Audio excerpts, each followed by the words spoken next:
اپنے مہمانوں کا میں آپ سے تعارف کرا دوں جن کی رہنمائی ہم اس موضوع کے حوالے سے حاصل کریں گے۔ ہشام الہی ظہیر صاحب بھی ہمیں جو ہے وہ یہاں پر جوائن کر چکے ہیں، ان کا ساتھ پورا مہینہ بھی ہمیں رہا، تو شکریہ بھی ایک ادا کریں گے۔ آج ہم بالکل جانے سے پہلے بھی کریں گے، لیکن اب بھی کہ بہت بہت شکریہ، آپ نے پورا مہینہ ہماری مختلف موضوعات کے اوپر اور مذہب کے اوپر، اسلام کے اوپر اتنی رہنمائی جو ہے وہ کی ہے۔ ہشام صاحب، اگر کوئی غفلت رہ گئی ہو، بخاری صاحب نے کہا نا کہ آپ نے اگر تمام مہینہ اچھے طریقے سے گزارا ہے عبادتوں ریاستوں میں، تو فخر کرنے کی ضرورت نہیں ہے۔ دوسرا پہلو اس کا یہ ہے کہ اگر کہیں پر ہم غافل ہو گئے ہوں، اگر کوئی غفلت ہو گئی ہو، تو کیا اب بھی گنجائش موجود ہے؟ ایک دن ہے ابھی بھی ہمارے پاس اس مبارک مہینے کا۔ بسم اللہ الرحمن الرحیم۔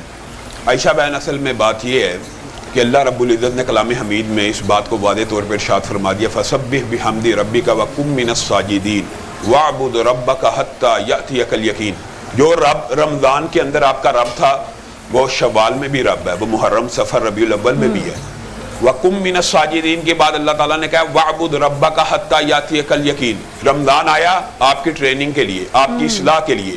آپ اپنا آج جائزہ لیں کہ میں رمضان سے پہلے کیسا تھا، اگر میں آج بھی ویسا ہی ہوں تو پھر رمضان نے آپ کو کوئی نفع نہیں دیا۔ وَاعْبُدْ رَبَّكَ حَتَّى يَأْتِيَكَ الْيَقِينُ۔ اللہ تعالیٰ نے آپ کے اوپر پابندی یہ لگائی ہے کہ آپ نے موت کے آخری جھٹکے تک یا نئی زندگی میں قدم رکھنے تک ہی اللہ کی عبادت کرنی ہے۔ یہ بندہ مومن کے اوپر اللہ کی طرف سے آسانی بھی ہے۔ اگر ہم غور کریں تو پہلے 15 برس تو بچپن میں گزر جاتے ہیں، اور اگر 60 سال کی اوس زندگی لگائیں تو 15 برس سونے میں گزر جاتے ہیں۔ بنیادی طور پہ اللہ تعالیٰ نے 30 سال کا ایک پیریڈ دیا ہے ایک نارمل انسان کو، کہ جس میں اس نے اپنے رب کو منانا ہے۔ آج رمضان چلا گیا، آج رمضان جا رہا ہے، بے شک غفلتیں بھی ہوئی ہیں، کوتاہیاں بھی ہوئی ہیں، لیکن ان اللہ یبسط یدہ باللیل، اللہ تعالیٰ کہتا ہے رمضان ختم ہو جانے کے بعد بھی میں ہر رات کو آسمان دنیا پہ نزول کرتا ہوں کہ ہے کوئی مانگنے والا مجھ سے مانگے۔ بے شک رمضان کی برکات ہم نے لوگوں کے سامنے رکھی کہ رمضان کے اندر عمرہ، جیسے شاہ صاحب نے کہا، ایک عمرہ جو بندہ رمضان میں کرتا ہے وہ گویا نبی کریم صلی اللہ علیہ وسلم کے ساتھ حج کو ادا کرتا ہے۔ لیکن ہم نے اس حدیث کے اوپر کبھی غور نہیں کیا۔ شاہ صاحب نے آپ کو پروگرامز کے اندر یہ باتیں بتائی ہیں کہ نبی کریم صلی اللہ علیہ وسلم ایک مرتبہ ممبر پہ چڑھے تھے، 3 مرتبہ آمین کہا۔ صحابہ نے پوچھا ہم نے کسی کو دیکھا ہی نہیں، آپ آمین آمین کہہ رہے ہیں، تو جو ہمارے موضوع سے متعلق بات ہے میں صرف وہ کروں گا۔ نبی کریم نے کہا آسمان سے جبریل امین آئے تھے، 3 دعائیں کر کے گئے ہیں۔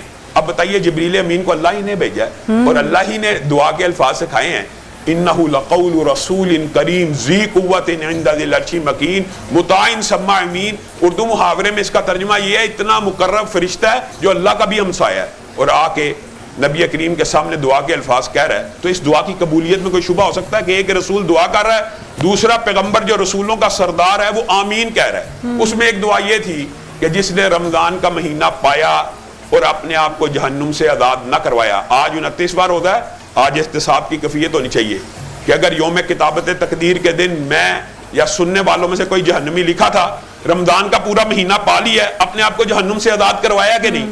اگر جہنم سے آزاد نہیں کروایا تو نبی کریم صلی اللہ علیہ وسلم نے کہا وہ ہلاک ہو گیا، برباد ہو گیا، تباہ ہو گیا، ناک خاک آلود ہو گئی، اور اس کے لیے ویل نامی گھاٹی ہے۔ یہ 5 مختلف روایات کے الفاظ ہیں۔ یعنی جس نے رمضان سے فائدہ نہ اٹھایا حقیقت میں تباہ و برباد وہی ہوا۔ ابھی بھی رمضان کے کچھ لمحے باقی ہیں اور اللہ رب العزت کی رحمت بھی باقی ہے۔ آج بھی افطاری سے قبل جو چاہتا ہے، اور ہو سکتا ہے اللہ تعالیٰ 30واں روزہ بھی دے دے، اگر جو چاہتا ہے کہ رب کے سامنے آج بھی ہاتھوں کو پھیلا دے۔ نبی کریم صلی اللہ علیہ وسلم نے ارشاد فرمایا جو بندہ زمین سے لے کے آسمان تک گناہ نہیں، اس حدیث کے الفاظ کے اوپر آپ نے غور کرنا ہے، زمین سے لے کے آسمان تک اتنے گناہ لے کے آئے کہ رجسٹر بڑے ہوں، زمین سے آسمان کے مابین اس کے گناہ کی جو کتابت ہو رہی ہے اس کے رجسٹر بڑے ہوئے ہیں۔ صرف ایک مرتبہ آ کے صدقے دل سے اللہ کی بارگاہ میں آ کے کہہ دے اللہ مجھے معاف کر دے، تو اللہ تعالیٰ اس کی معافی کو قبول کرے۔ بہت خوبصورت بات ہے، صدقے دل۔ یہاں پر اب جو ہم نے ہشام الہی ظہیر صاحب کی گفتگو سے آغاز کیا ہے وہ یہ ہے کہ وقت میٹر نہیں کرتا، ایک دفعہ بھی سجدہ آپ میں جائیں اور صدقے دل سے آپ دعا کریں تو آپ کے پاس تو ابھی بھی بہت سارا وقت جو ہے وہ اس لحاظ سے موجود ہے۔ شاہین، اور یہ وہ موضوع ہے جس کے اوپر ہمارے کنٹیسٹنٹس جو ہیں وہ اپنے خیالات کا اظہار آج کریں گے۔ جج صاحبان سے بھی تعارف، سید ضیاء اللہ شاہ بخاری صاحب ہمارے ساتھ موجود ہیں، شام الہی ظہیر صاحب، یہ دونوں یہاں پر منصف کی حیثیت سے جو ہے یہ فرائض سر انجام دیں گے۔ جی شاہین کیا ہے صدر علی وقار؟ ایک پرندہ جو پرواز کی نیت باندھے تو آفاق کی بلندیاں اپنے پروں میں سمیٹ لیتا ہے. نظر دوڑائے تو وسعت لامکانی اس کی آنکھوں میں سما جاتی ہے، اور اگر رزق کی تلاش میں نکلے تو مردار رزق کھانے کی بجائے پھوک کی آتش کا لقمہ اجل بن جانے کو ترجیح دیتا ہے. یہی وجوہات تھی کہ اقبال مرد مومن کو بھی شاہین کی صفات کا پیکر دیکھنا چاہتے تھے، مگر صدر علی وقار ہم نے اقبال کے اس خواب کو شرمندہ تعبیر کے تخت کی بجائے شرمندہ تحقیر کے تختے پر چڑھا دیا. ہماری گزشتہ 75 سالہ بوڑھی تاریخ پر نظر دوڑائیے تو ان نام نہاد شاہینوں کو ایک دوسرے کے ماتھے پر خندہ زن آیت کرگس دیکھ کر اقبال جرم کرتا پائیں گے کہ ہم اقبال کے شاہین نہیں ہیں. ہم پہ تو قناعت قائل ہے، ہم حرکت و پرواز کو اپنی موت سمجھتے ہیں. تندی باد مخالف سے ہم لوگ اتنا گھبرائے کہ ہمارے کند ذہنوں میں تخلیق اور تحقیق کی تمام رگیں کٹ گئیں، تحقیق اور تخلیق کی تمام رگیں کٹ گئیں. صدر علی وقار ہم اقبال کے شاہین نہیں بلکہ کرگس ہیں. صدر علی وقار ہم اقبال کے شاہین نہیں بلکہ کرگس ہیں، جو دائرے میں سفر معکوس طے کرتے ہیں، جو پلے بڑھیں گے، بقا کی خاطر لڑے مریں گے، پھر اپنے جیسے کئی جنیں گے اور اس جہاں سے نکل پڑیں گے. جنہیں جنیں گے وہ سب کے سب بھی یہی کریں گے، پھر ان کے بچے اور ان کے بچے. یہی ہمارا کل دائرہ حیات ہے کہ پتھرائے ہوئے لوگ ہیں، حرکت نہیں کرتے. یہ لوگ تو مرنے کی بھی جرت نہیں کرتے. کیوں ان کو سناتے ہو اقبال کے نغمے؟